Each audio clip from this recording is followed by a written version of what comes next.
document vraiment intéressant. C'est une présentation préparée par Fatima Zahra Aïtali, Bouchra Lamiasser, Asma Jaafar et Oumaima El Hilali. Elle décortique le ballet fascinant des planètes et des satellites. Exactement. C'est un très bon guide pour comprendre comment tout ça tient en l'air, si on peut dire. Des planètes qui tournent autour du Soleil jusqu'aux satellites qui, nous, tournent autour, nous. Oui, L'idée, c'est de saisir un peu les règles du jeu de ces mouvements célestes. et de voir aussi en quoi ça nous concerne, j'imagine. Parce que bon, ça peut paraître lointain, Mars, Jupiter, mais on va voir que les principes sont peut-être plus proches de nous qu'on ne le pense. Allez, on n'a pas que pain. Le point de départ de leur présentation, ce sont les forces centrales. C'est un terme un peu technique peut-être. Qu'est-ce que ça signifie vraiment pour le mouvement ? C'est un concept clé, oui, effectivement, c'est bien mis en avant dans leurs documents. Une force est dite centrale si elle est toujours dirigée vers un point fixe, qu'on appelle le centre de force, et aussi son intensité ne doit dépendre que de la distance à ce centre. Ah d'accord. Pensez à la gravité. La Terre attire la Lune, toujours vers son centre, et la force dépend juste de la distance Terre-Lune. D'accord, donc direction toujours vers le centre et force qui varie juste avec la distance. C'est simple, mais j'imagine que c'est puissant comme idée. Quels sont les exemples les plus courants ? Alors, le plus célèbre, c'est la force gravitationnelle de Newton, comme entre le Soleil et une planète, Oui. ou alors la force électrique entre deux charges, la loi de Coulomb. C'est pareil. D'ailleurs, ces deux forces diminuent avec le carré de la distance. C'est intéressant. On peut même penser à un ressort idéal qui serait fixé à un point, la force de rappel aussi centrale. Et le fait que la force soit centrale, qu'est-ce que ça change concrètement pour l'objet qui bouge ? La présentation de Aïtali et compagnie, elle insiste sur des conséquences importantes, non ? Tout à fait. Il y a deux conséquences fondamentales qui découlent directement de cette nature centrale. Premièrement, le mouvement va toujours se passer dans un plan fixe. Ah oui. Ok ? L'objet ne va pas se mettre à monter ou descendre par rapport à ce plan initial. C'est lié à la conservation de quelque chose qu'on appelle le moment cinétique. Le moment cinétique. Ça me rappelle un peu l'image de la patineuse qui tourne sur elle-même. Quand elle ramène ses bras près du corps, elle se met à tourner plus vite. C'est un peu ça ? C'est exactement cette idée. C'est une sorte de quantité de rotation, si on veut, qui reste constante. Si la planète se rapproche du Soleil comme la patineuse ramène ses bras, eh bien sa vitesse doit augmenter pour que ce moment cinétique soit conservé. Malin. Et tout ça reste bien dans le même plan de rotation. Ah d'accord. Et la deuxième conséquence, alors ? La deuxième, c'est que l'énergie mécanique totale de l'objet, c'est-à-dire son énergie de mouvement plus son énergie liée à sa position dans le champ de force, eh bien cette énergie totale reste constante. C'est un peu comme une voiture sur des montagnes russes, mais sans frottement. Quand elle descend, elle perd de l'altitude, donc de l'énergie potentielle, mais elle gagne de la vitesse, de l'énergie cinétique. Et au final, l'énergie totale ne change pas. Pour une planète, c'est le même principe. Ok, donc plan fixe et énergie constante. Ça doit drôlement simplifier l'analyse, j'imagine. Ces idées de force centrale et de conservation, c'est la base. Mais comment ça se traduit concrètement pour les planètes ? Et c'est là qu'intervient Johannes Kepler, bien avant Newton d'ailleurs. Exactement. Kepler, lui, c'était au début du XVIIe siècle. Il a analysé une quantité énorme de données d'observation, surtout celle de Tycho Brahe, un autre astronome, et il en a tiré 3 lois qui décrivent comment les planètes bougent autour du Soleil. Mais avant de les détailler, c'est vrai qu'il faut préciser le point de vue. La présentation rappelle l'importance du référentiel héliocentrique. Héliocentrique, ça veut dire centré sur le Soleil ? Oui, Pourquoi c'est si important de se placer là ? oui, on imagine le Soleil fixe, au centre, et on regarde les planètes depuis ce point. Les axes de référence, eux, pointent vers des étoiles très lointaines qu'on considère comme fixes aussi. L'avantage, c'est que depuis ce point de vue calme, les lois de la physique, comme celles de Newton qu'on découvrira plus tard, s'appliquent de la manière la plus simple. On n'a pas à se soucier du mouvement propre de la Terre, par exemple. Logique. C'est vraiment le cadre idéal pour décrire le système solaire. Logique, oui. Alors, la première loi de Kepler. Il paraît qu'il a brisé une idée reçue assez tenace à l'époque. Les orbites, ce ne sont pas des cercles parfaits. Non, et ça, c'était vraiment révolutionnaire. Pendant des siècles, on pensait que les cieux devaient être parfaits, donc forcément circulaires. Et Kepler, il montre que non. Les planètes décrivent des ellipses. Ah, Une ellipse, c'est une sorte de cercle un peu aplati, quoi. Et le Soleil, il n'est même pas au centre de cette ellipse. Il occupe l'un des deux points spéciaux qu'on appelle les foyers. Ah oui, donc la distance entre la planète et le Soleil, elle varie tout le temps au cours de l'orbite. Il y a un point où elle est le plus proche et un point où elle est le plus loin. Précisément. Le point le plus proche, ça s'appelle le périhélie. Et le point le plus éloigné, c'est l'aphélie. Et comme on l'a un peu deviné tout à l'heure avec la conservation du moment cinétique, eh ben la planète ne va pas du tout à la même vitesse partout sur son orbite. Et ça, justement, c'est la deuxième loi, la fameuse loi des airs. J'ai trouvé que le document qu'on explore là, il expliquait de façon très, très visuelle. Oui, elle est très élégante, cette loi. Imaginez une ligne imaginaire qui relie le Soleil à la planète. En se déplaçant, la planète fait que cette ligne balaye une certaine surface, une certaine aire. C'est comme une part de tarte qui grandit, dont la pointe est au Soleil. D'accord. Eh bien, la loi dit que cette aire balayée pendant une durée donnée, disons une semaine, est toujours la même, que la planète soit proche du Soleil ou loin du Soleil. Ah donc, si la planète est proche du Soleil, au périhélie, elle doit aller plus vite pour couvrir la même aire en une semaine que lorsqu'elle est loin, à l'aphélie, où là, elle peut se permettre d'être plus lente. C'est ça. Exactement ça. La vitesse varie, elle est maximale au périhélie et minimale à l'aphélie. Et ce qui est fascinant, et que la présentation souligne bien, c'est que cette loi des airs, c'est une conséquence directe de la conservation du moment cinétique dont on parlait juste avant avec les forces centrales. Ah oui. Kepler l'a trouvé par l'observation, mais plus tard, Newton expliquera pourquoi c'est comme ça grâce à sa loi de la gravitation. Tout est lié, décidément. Et la troisième loi, elle fait le lien entre la taille de l'orbite et le temps qu'il faut pour la parcourir, c'est ça? C'est ça. La troisième loi, c'est un peu la cerise sur le gâteau cosmique. Kepler a découvert une relation mathématique assez incroyable. Si vous prenez le temps que met une planète pour faire un tour complet autour du Soleil, on appelle ça sa période, T, et que vous le mettez au carré, donc T fois T, Oui. et que vous prenez ensuite la taille moyenne de son orbite, techniquement c'est le demi-grand axe A de l'ellipse, et que vous la mettez au cube, A fois A fois A, eh bien, le rapport T au carré divisé par A au cube, T carré, A cube, donne toujours le même nombre. Attendez, le même nombre pour Mercure, qui est toute petite et rapide, et pour Neptune, qui est immense et très lente. Ça semble fou. Et pourtant, c'est ça. Ce rapport est une constante pour toutes les planètes qui tournent autour de notre Soleil. Et ce qui est encore plus fort, c'est que cette constante, elle dépend uniquement de la masse du Soleil et d'une constante physique universelle G, mais pas du tout de la masse de la planète elle-même. Incroyable. Une petite planète ou une grosse planète, si elles étaient à la même distance du Soleil, mettraient exactement le même temps à faire le tour. C'est incroyable. Et Kepler a trouvé ça juste avec des tableaux de chiffres, des observations. Newton a dû être ravi de voir que sa loi de la gravitation expliquait ça parfaitement des décennies plus tard. Appliquons ça un peu concrètement au système solaire. La présentation rappelle d'ailleurs ce qu'est une planète aujourd'hui, la définition a un peu évolué. Oui, c'est un petit rappel utile sur la définition de l'Union astronomique internationale de 2006. Pour être une planète, il faut 3 choses. Tourner autour d'une étoile, le Soleil pour nous, être assez massif pour que sa propre gravité lui donne une forme quasi sphérique, D'accord. et c'est le point important et un peu controversé, avoir nettoyé son voisinage orbital, c'est-à-dire avoir attiré ou éjecté la plupart des autres objets de taille comparable sur son chemin. Ah, et c'est ce dernier point qui a fait que Pluton a été rétrogradé en planète naine, c'est ça? Exactement. Pluton n'a pas nettoyé son orbite. Elle partage son espace avec beaucoup d'autres objets de la ceinture de Kuiper. D'accord. Et le document, il donne une vue d'ensemble rapide. Nos 8 planètes, les telluriques, rocheuses, comme la Terre, Vénus, Mars, Mercure, les géantes gazeuses, Jupiter et Saturne, et les géantes de glace, Uranus et Neptune, plus les planètes naines, les astéroïdes, les comètes. Tout ce monde tient en orbite grâce à quoi au final? C'est quoi l'équilibre? C'est l'équilibre parfait entre deux tendances opposées, en fait. D'un côté, il y a l'énorme attraction gravitationnelle du Soleil, qui tire constamment toutes ces planètes vers lui. Oui.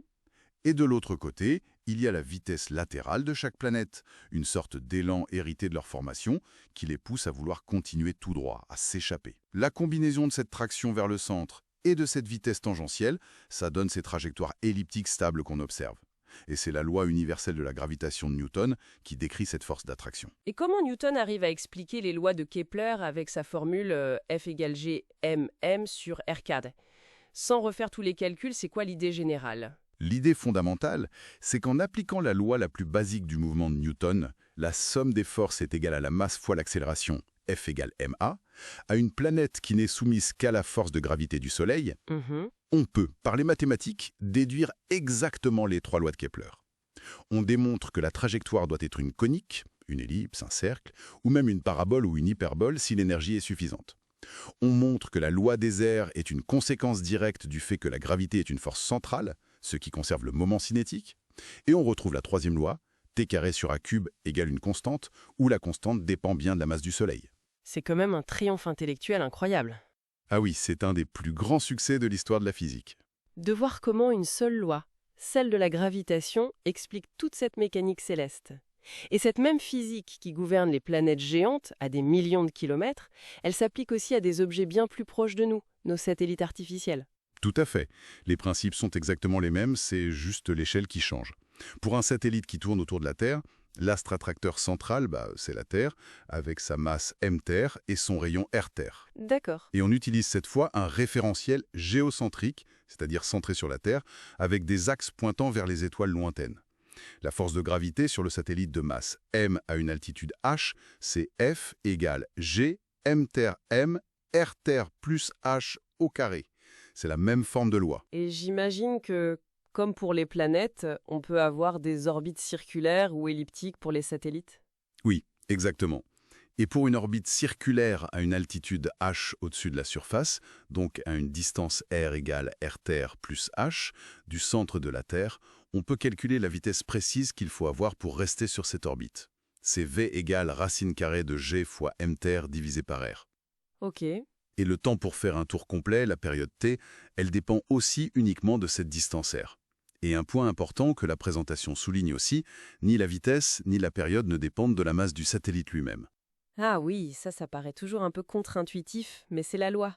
Un petit CubeSat ou la grosse station spatiale internationale, s'ils sont à la même altitude, ils vont à la même vitesse et mettent le même temps à faire le tour. C'est ça, c'est un peu comme la plume et le marteau qui tombent à la même vitesse dans le vide sur la Lune. Ici, c'est pareil pour la vitesse orbitale. Et ça nous amène à un cas très très particulier et super utile, les satellites géostationnaires. Ceux qui, pour nous au sol, semblent immobiles dans le ciel. Comment c'est possible ça? Ils défient la gravité ou quoi? Non, pas du tout. Ils obéissent parfaitement aux lois de la physique, mais dans des conditions vraiment très précises. Pour qu'un satellite paraisse fixe depuis le sol, il faut que plusieurs conditions soient réunies en même temps. Premièrement, son orbite doit être un cercle parfait, pas une ellipse. D'accord, circulaire. Deuxièmement, ce cercle doit être exactement dans le plan de l'équateur terrestre. L'inclinaison par rapport à l'équateur doit être de 0 degré. Sinon, on le verrait faire des oscillations nord-sud dans le ciel. Ok, plan équatorial. Troisièmement, il doit tourner dans le même sens que la Terre, sur elle-même, c'est-à-dire d'ouest en est. Logique. Et quatrièmement, le point absolument crucial, son temps pour faire un tour complet de la Terre, sa période de révolution, doit être exactement égal au temps que met la Terre pour faire un tour sur elle-même par rapport aux étoiles. Et ce temps, ce n'est pas 24 heures pile, hein. La présentation insiste un peu là-dessus, j'ai vu. C'est un détail fondamental, oui. Ce n'est pas le jour solaire moyen de 24 heures, qui est le temps entre deux passages du Soleil au méridien, c'est le jour sidéral, le temps que met la Terre pour faire une rotation de 360 degrés par rapport aux étoiles lointaines, considérées comme fixes. Ah oui. Et ce jour sidéral est un peu plus court, environ 23 heures, 56 minutes et 4 secondes. C'est cette période très précise que le satellite doit avoir. Et j'imagine que cette condition très stricte sur la période, ça fixe l'altitude. On ne peut pas être géostationnaire à n'importe quelle altitude. Exactement. C'est la conséquence directe. En utilisant la troisième loi de Kepler, mais appliquée aux satellites de la Terre, t carré r cube égale constante, où la constante dépend de g et m-Terre, et en injectant cette période sidérale t très précise, convertie en secondes bien sûr, on peut calculer la seule distance r au centre de la Terre qui satisfait cette condition. La présentation donne le résultat du calcul. Cette distance r, qui est r-Terre plus h, vaut environ 42 200 km. 42 200 km du centre. Voilà. Et comme le rayon moyen de la Terre, r-Terre, est d'environ 6400 km, on en déduit l'altitude h au-dessus du sol. H égale 42 200, 6400, ce qui fait environ 35 800 km. 35 800 km. C'est l'unique altitude possible pour une orbite géostationnaire. On arrondit souvent à 36 000 km, mais la valeur précise est un peu en dessous. Waouh, c'est fou de penser qu'il y a cette orbite magique, à une altitude bien précise, où toutes ces conditions s'alignent pour qu'un objet reste fixe au-dessus de nos têtes. Et leurs applications sont énormes, évidemment. Ah oui, immense. Le fait qu'ils soient fixes par rapport à un point au sol les rend parfaits comme relais de communication ou comme poste d'observation permanent. La présentation cite bien sûr les télécommunications, hein, la télévision directe par satellite, l'Internet par satellite dans les zones isolées, la téléphonie, Oui. mais aussi la météorologie. Les satellites Météosat, par exemple, sont géostationnaires et nous envoient des images en continu des nuages, des systèmes météo, des températures. Indispensable aujourd'hui. Tout à fait. Et même pour la recherche scientifique aussi. Observation de la Terre, cartographie de certaines zones, étude du climat sur le long terme, le fait de ne pas avoir besoin d'antennes au sol qui doivent constamment suivre le satellite, ça simplifie énormément les choses. On pointe l'antenne une fois pour toutes. Très clair. Une dernière chose que le document aborde et qui intrigue toujours beaucoup de monde, l'état d'un pesateur dans un satellite. On flotte parce qu'il n'y a plus de gravité si loin de la Terre? Ah, le grand classique.